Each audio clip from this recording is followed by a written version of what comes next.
العلماء ورثة الأنبياء، لأن هذه الأمة لا نبي فيها بعد خاتم النبيين محمد صلى الله عليه وسلم، فمن يرشد الناس، من يبين لهم دينهم، من يتحمل المسؤولية. أريد أن أعرف مدى صحة Tövəndəki hədisinin səhih yoki emasligini bilib almaqçıyam. Rasulullah sallallahu alayhi ve sellem mundaq degan: "Mağa Rabbim tərəfindən fəristi kelib, kimki Allahqa şerik keltirməsdən vafat tapsa, cennetə kiridi" deb xoş xəbər yetkizdi. Mən zina qılğan, oğurluq qılğan bolsum şundaqmı deb sorğudim.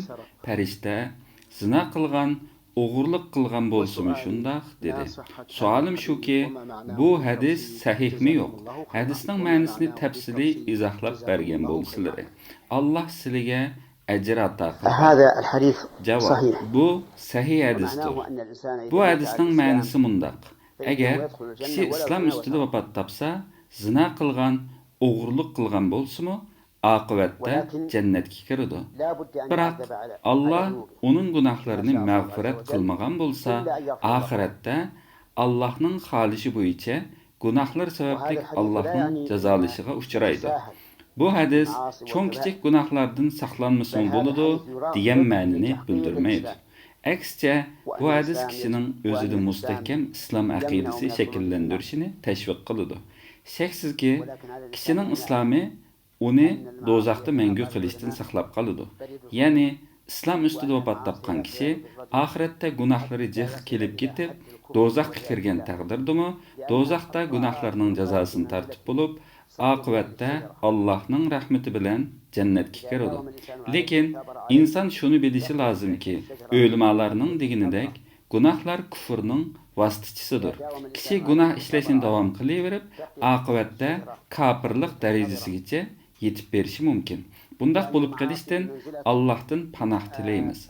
Allohga itoat va ibodat qilishning misoli suvning dal-daraxtni sug'urishiga o'xshaydi. Kishi dal-daraxtni sug'urishni davomlashtirsa, daraxt yashnab ko'klaydi.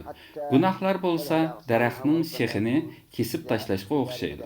Inson qachonligi daraxtning bir shexini kesib tashlasa, daraxt kesilgan miqdorda kichiklab ojizlaydi.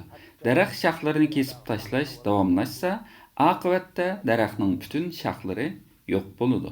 Bu hol oxirida daraxtning yiltizig'icha qurib ketishiga sabab bo'ladi. Iymonni muhofazat qilish bilan gunohlarda davom qilishning misoli mana mushundaqdir. Ish bundaq ekan, kishi Allohga itoat va ibodat qilish, shundaqla turli gunohlardan uzoq turish orqali o'zining iymonini muhofazat qilishi lozim. Lekin barcha sheriklardan uzoq, haqiqiy iymonga ega bo'lgan musulmon kishi uni kofir qiladigan gunohlarni qilmagan holatda vafot topsa, inshaalloh eng oxirida uning boradigan joyi jannatdir.